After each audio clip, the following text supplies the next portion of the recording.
नमस्कार बंधुरा आशा करी सबाई खूब भालो आछेन। सोनाली घरकन्नाते आपनादेरके स्वागत जानाई। बंधुरा आज आमि हाजिर हयेछि आड़ माछेर एकटा दुर्दान्त रेसिपि निये। भिडियोटी शेष पर्यन्त देखार जोन्नो आपनादेर काছে अनुरोध रइल। तो चलुन समय नष्ट ना करे देखे नेওয়া যাক आमार आजकेर এই रेसिपि। आड़ माछेर रसा तैरि करार जोन्नो एखाने आमि 8 पिस आड़ माछ निये निয়েছি। प्रथमे এই মাছগুলোকে ম্যারিনেট করে নেব। দিয়ে দিচ্ছি পরিমাণ মতো লবণ,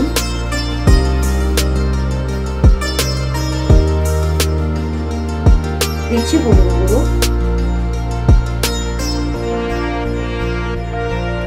লঙ্কার গুঁড়ো, সামান্য পরিমাণ সরষের তেল। সমস্ত মাছের গায়ে লবণ হলুদ খুব ভালোভাবে লাগিয়ে নেব।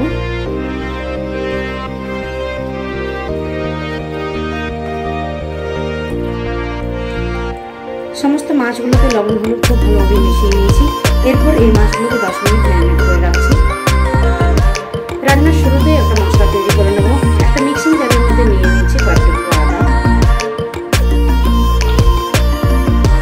নিচ্ছি 4-5 কোয়া রসুন, একটা মাঝারি সাইজের টমেটো কুচি,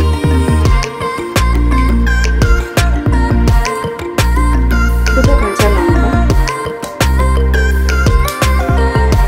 এরপর পরিমাণ মতো জল দিয়ে একটা মিহি পেস্ট তৈরি করে নিচ্ছি। কড়াইতে দিয়ে দিচ্ছি পরিমাণ মতো সরষের তেল। তেল গরম হয়ে গেলে মাছগুলো এর মধ্যে দিয়ে ভেজে নিচ্ছি।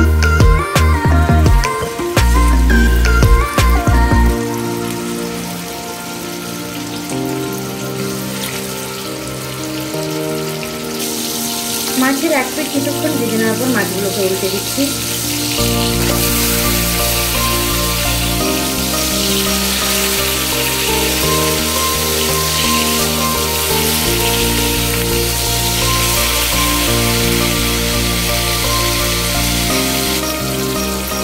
মাছগুলো আমার ভাজা হয়ে গেছে, এর মধ্যে তুলে নিচ্ছি।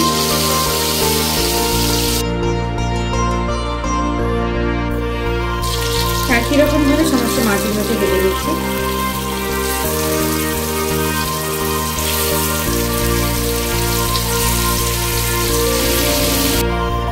মাছ ভেজে নেওয়ার পর ওই তেলের মধ্যে দিচ্ছি ফোড়নে চিনি, দারুচিনি, লবঙ্গ এবং এলাচ। দিয়ে দিচ্ছি একটা তেজপাতা। ফোড়নটা কয়েক সেকেন্ড ভেজে নিচ্ছি। ফোড়ন থেকে সুন্দর গন্ধ বেরোলে এখানে দিয়ে দিচ্ছি একটা মিডিয়াম সাইজের পেঁয়াজ কুচি। এরপর পেঁয়াজ লাল করে ভেজে নেব। পেঁয়াজ লাল করে ভেজে নেওয়ার পর আদা, কাঁচা লঙ্কা, টমেটোর পেস্ট এর মধ্যে দিয়ে দিচ্ছি। এরপর মশলা খুব ভালোভাবে কষাতে থাকবো যতক্ষণ না এই মশলা শুকিয়ে আসছে।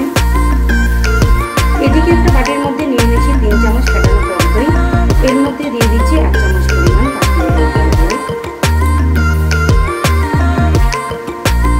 1/2 চামচ হলুদ গুঁড়ো, 1 চামচ ধনে গুঁড়ো, 1/2 চামচ জিরে গুঁড়ো,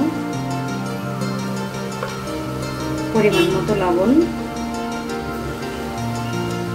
এরপর সমস্ত গুঁড়ো মশলা দইয়ের সাথে ভালোভাবে মিশিয়ে নেব। মশলার পেস্ট আমাদের একদম রেডি। এদিকে পেঁয়াজ টমেটো খুব ভালোভাবে কষানো হয়ে গেছে। এরপর তৈরি করে রাখা মশলা এর মধ্যে দিয়ে দিচ্ছি। মশলার বাটি ধুয়ে সামান্য পরিমাণ জলও অ্যাড করে দিচ্ছি। এরপর আরও বেশ কিছুক্ষণ সময় ধরে মশলা কষিয়ে নিতে হবে। মশলা বেশ কিছুক্ষণ সময় নিয়ে খুব ভালোভাবে কষে নিয়েছি। দেখে বুঝতে পারছেন দেখুন কি সুন্দরভাবে তেল ফিরে এসছে। একবার ভালোভাবে মিশিয়ে নিয়ে এর মধ্যে দিয়ে দিচ্ছি গরম জল।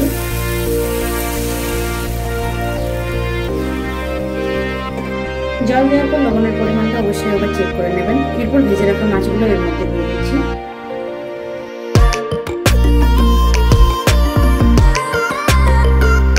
উপর থেকে দিয়ে দিচ্ছি দুটো কাঁচা লঙ্কা, 1/2 চামচ গরম মশলা গুঁড়ো। এরপর ঢাকা দিয়ে মোটো মিডিয়াম ফ্লেমে রান্না করে নিচ্ছি 5 মিনিটের মতো। 5 মিনিট রান্না করে নেওয়ার পর ঢাকনাটা খুলে নিচ্ছি। রান্নাটা আমার মোটামুটি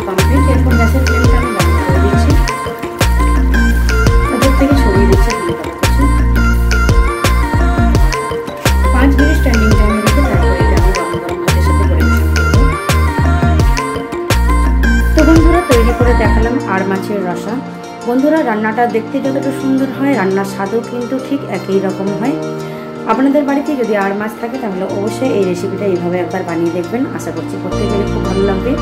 আজ এই পর্যন্ত, আবার হাজির হয়ে যাবো অন্য কোনো দিন অন্য কোনো মজাদার রেসিপির সাথে। সবাই সুস্থ থাকবেন, ভালো থাকবেন। নমস্কার।